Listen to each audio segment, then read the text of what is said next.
Alright, welcome back. I got back last week from vacation, so this is the first video I've done since being back from North Carolina. And this is not what sold during it I was gone. That'll happen later on. This is actually from June 28th until July 4th. This is a really good week. I think it was like, let me see, it was total sales, total price, not including shipping, was $16.63 and 52 cents. 47 items were sold with an average price of $35.39. First up is a plate. It's a Christmas platter by M.A. Hadley. You should know that name.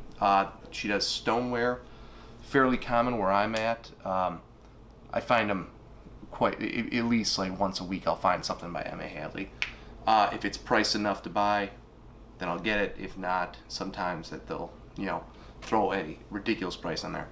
But this one, a plate, I think I bought for between $2.99, somewhere around there, $2.99 and $3.99. Sold for 32 bucks. The next three items, they sold to the same person. They were, I only have one picture of them, but it's a Mylor sterling silver necklace. Each one is a slightly different size, like, let's see, 18.25, and then there's a 20-inch and a 16-inch. And I sold all three of them for $59.85 to the same person. Next, we have some Soviet Union era spoons, little teaspoons, set of 5. This one sold for 10 bucks. Next, we have a vintage sterling silver cross necklace, and this sold for $5.29. That's actually quite low. I probably shouldn't have sold it for that low, but it's probably been there for quite some time. Let me just check it out really quick. It's been up there since April 1st of 2017. So some sterling silver just does not sell. There's just, the market is just absolutely flooded with sterling silver. So the fact that anyone even finds your stuff is, you gotta be happy with that. Next up, we have some little like cabinet knobs. These are a Mother Goose motif, like a nursery rhyme for a kid's room. These ones sold for $28. Next, we have a Carolyn Pollock, which is, so if you find jewelry, sterling silver, like southwestern looking jewelry, it has if it has a symbol, like a crescent moon with an R in it, that is Relios. And Relios worked with, or Carolyn Pollock worked with Relios for a short time. And before she went completely on her own, I believe. And so this is a bracelet. It's a reversible bracelet. Sterling silver, turquoise, coral. Sold for $45. Next up, we have a vintage owl ashtray. It says jade on there, but I'm fairly certain that this is soapstone. I'm not sure why jade was put on there, probably because it looks very similar. This one sold for 13 bucks. This next item is another thing that I find all the time. It's like brass with enamel paint on it. It's from, it'll say made in Israel on the bottom. I find a lot of like napkin rings or mail holders and menorahs. And anytime I see them, I generally buy them. This one sold fairly quickly, probably within the first week of it being up, for 32 bucks. Next up is a brooch. This brooch is made by a fairly well-known person. She makes these brooches, then donates the proceeds to charity. This one is called, it's a handmade Lucinda brooch. So there's house brooches, house pins by Lucinda, but this isn't a house pin. This is an angel, I believe. I can't really see from, it's like really small on my screen. But it's by Lucinda. She makes, if you just look up Lucinda pins, you'll find them, what I'm talking about. They're handmade, little plastic, and some sort of like a resin over the top of them. But it's cool because she's made like over 6 million of these pins, and all the proceeds go to charity, which is pretty remarkable. This one sold for $10.71. The house pins generally I get somewhere around like 28-30 bucks. Another name to look out for, this is pottery. It's a guy by name Nicholas Moss, Nicholas Moss, M-O-S-S-E. This is a vegetable bowl. It's a 6-foot footed bowl, sold for 38 bucks. Definitely keep an eye out for this guy. He makes his stuff in Ireland. Teacups, you find teacups, coffee cups generally at Goodwill for about 99 or 50 cents to 99 cents. They sell all day on here for, 25-30 bucks. Next up is a sterling silver pearl necklace. This sold for $15. Next up is a vintage 1994 World Cup soccer hat, purple and black. This one sold for 15 bucks. This I've had for a while because I can see I wrote on there snapback, which I don't think I've been writing for some time.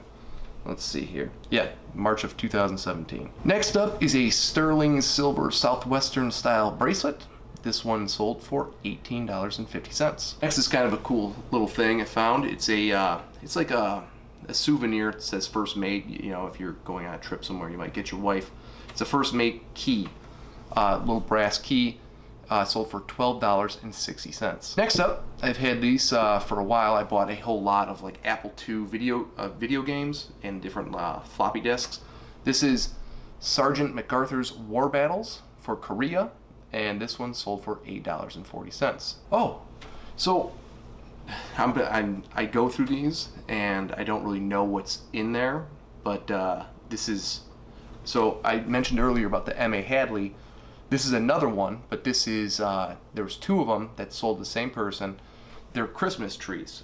So you'd go over a candle and then it would light up the inside, and it would, you know, there was like little holes in it and it would show the candlelight through it. These sold each for 60 bucks for a total of 120 bucks. Next up, we have a Blue Flow plate.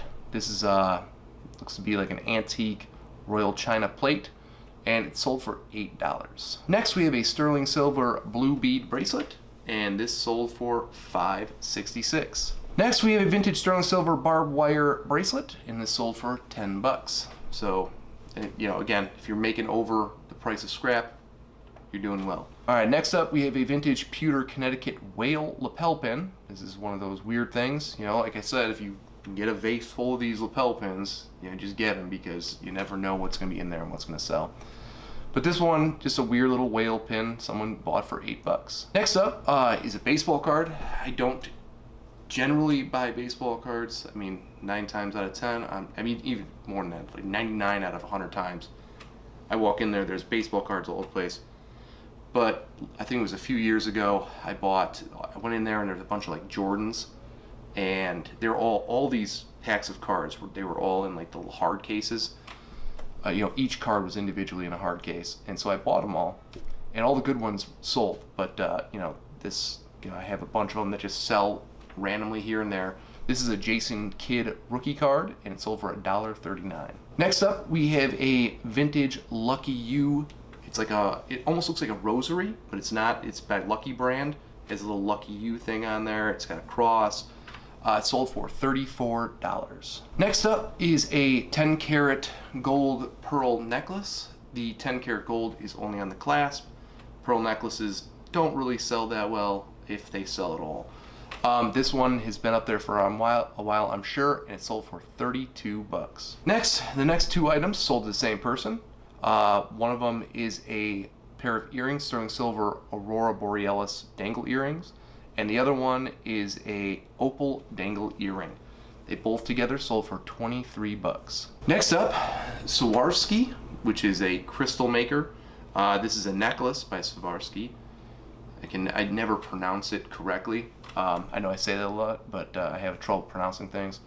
This is a tarnished Swarovski necklace, crystal purple crystals, sold for 21 bucks. You know, you should know that name, and you should know you should know the mark. If you see a little swan on there, it doesn't necessarily have to say Swarovski, but if it has like a little swan on there, maybe I'll throw up a picture up here. Keep an eye out for that mark, because they do sell. People do collect Swarovski crystal, you know, not even just figures. I know a few weeks ago I sold a Kingfisher for 100 bucks, I think, somewhere around there. But in any event, keep your eye out, Swarovski. They make good stuff. Next, we have a set of antique Adams plates. This pattern is calyx ware, and the pattern is 2020 calyx ware. They're 10-inch dinner plates, a set of 6 of them, sold for 120 bucks. Next is one of my favorite things. It is a antique or vintage brooch by the maker Weiss, W-E-I-S-S. You should know that name. That is a very good maker of brooches and jewelry. They made a lot of costume jewelry back in the day. This one sold for $70. Next, we had a foreign coin lot and currency lot. In all transparency, I expected to get much more than this. It was kind of a pain in the ass, but I think I mentioned a while back I bought a bunch of silver and gold. The guy ended up, he asked me if I knew anything about coins. I said I did. I bought all the American coins, and I wasn't interested in the foreign coins. And he's like, just take them. I'm not gonna deal with them. So I took them, put them up. I put an auction for like $100. Nothing sold. Dropped it down to 20 bucks. It sold for 20 bucks. It is what it is. It didn't cost me anything. I don't know anything about foreign coins. I'm not gonna take the time. It is a nightmare trying to go through all that stuff. Next up is a bigger sale. This is the one that sold for 400 bucks a few weeks ago, and then the buyer couldn't pay, or there was a whole thing about it. I explained it in the other videos. But he did buy it again. This is about a month ago. Actually, it was just over a month ago now. But in any event, it sold for it's an antique voodoo box. It's got a skull on there. It's just an old box. It's got the old antique screws in there, and it sold. There's a whole thing that goes behind this. Like it was a friend of mine that had it. The wife didn't want it in the house anymore. Gave it to me. Put it up for sale. It's been up for a year, and it finally sold 400 bucks. Next up is 2 watches. They sold to the same person. It was neither of these watches work. They're all kind of in rough shape. So somebody, I tried myself getting into watch repair, but it is really tough. It is not something for those people that if you need to have a lot of time in your hand, and I do a lot of other things. So, but this one is a vintage Hellbros watch, and the other one is a Waltham, and they both sold. They're both men's watches because women's watches don't sell very well either. But these both broken, sold for 18 bucks, same person. Next up is one of my favorite things that sold this week, and the reason it's my favorite thing is the first piece of artwork of mine that I've ever sold, and that's a cool ass feeling. If you have something, and I don't mean I don't know if you've seen some of the shirts that I wear. I make a lot of my own t-shirts, and I've sold plenty of those, but this is like the first actual canvas that I sold. And obviously it's probably because of the Free Britney movement that's going on. But I made this painting, I don't know, maybe 6 months ago or something like that. I didn't put it up for a while. I ended up putting it online, had it up for 140 or something like that. Some guy offered me 95. I took it. It was a really good feeling. In the next video, or maybe the one after that one, I sold another piece, which is it's a pretty cool feeling. But in any event, sold for 95 bucks. Can't go wrong. Next up, we have a vintage American optical eyeglasses. These are pretty damn cool. You should know it. So it's American Optical. Generally on the glasses it'll say AO, and they just look. You'll know when you find them. They're vintage. They look like the Buddy Holly type glasses, except these ones have I believe these ones have the little things on here why I rode motorcycles, like safety glasses. But in any event, vintage glasses, bought for $1.99, sold for 35 bucks. Oh, okay, so this next one, I sold a footed bowl earlier this week, and I just mentioned that you should know the name Nicholas Moss. Ireland guy, makes a stoneware. It's like pottery, coffee cups. He makes a lot of things, but the ones that sell most are coffee cups. This is a chicken and little chiclets. This one sold for 30 bucks. Next up, we have these next 2 items sold to the same person. They were new in package. That's why you can get more than $1 a piece for them.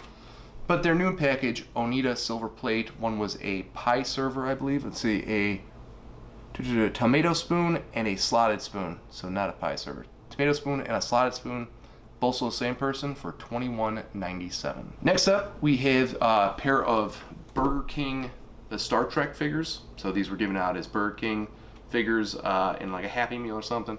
Both of them together sold for 5 bucks. Interesting point. I wouldn't if I saw these sitting there, I wouldn't pay for them. But if you go to these places and they have a bag of toys, and some of these guys are in there, but there's something else you want. I wouldn't just if this was the only thing in the bag, it's not something that I would go for. It's only 5 bucks. But if you're buying some other action figures, like a lot of Star Trek or Star Wars guys, or Teenage Mutant Ninja Turtles or Transformers or what have you, it's not bad to just throw them up and wait a while, and if you're paying for the subscription to have these many listings anyways, just put them up, you know. Next up is another name that I look for. This one didn't sell for much, but the bigger tiki figures do. This one's by Coco Joe's, and it's a 6-inch tiki figure, and it sold for $10. Next up, we have an antique 10-karat gold cameo ring. This woman actually wrote me afterwards telling me how much she appreciated it, which is always a good feeling. I do say that, but you know, it happens like once a month. You get somebody that is really stoked about what they found, you know. But in any event, she's really happy with the ring. The interesting thing about cameos is the old ones, most of the new ones are made from plastic or some sort of synthetic, but the old ones, and you know, even today's ones, like the high quality ones, are made from shell, which is cool. It's like a carving on a shell.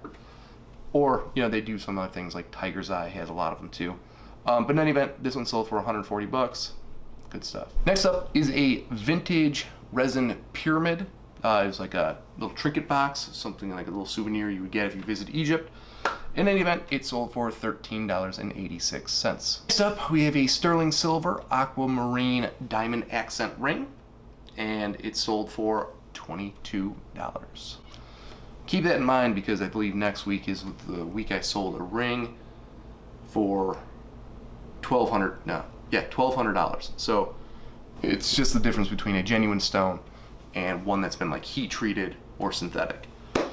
But in any event, $22, not a bad deal. Next is a heavy sterling silver bracelet. It's like a charm bracelet. Actually, there's two of these. I don't have it connected because the guy paid for one and then I had a free ship in the other one.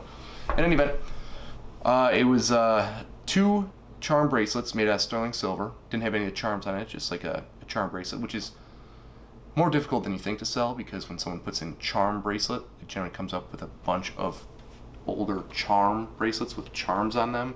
And so finding just the bracelet, it seems very difficult. And if any of you know how to list them where it would be easier for people to find them, do let me know because I would love to know. But in any event, one of them sold for $19.50 and the other one sold for $24. The last but not least is a lot of Brownie Girl Scout badges, and this sold for $10.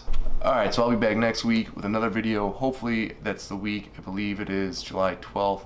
I don't know if we'll get actually there or that'll be the week afterwards. It's a $1,200 ring.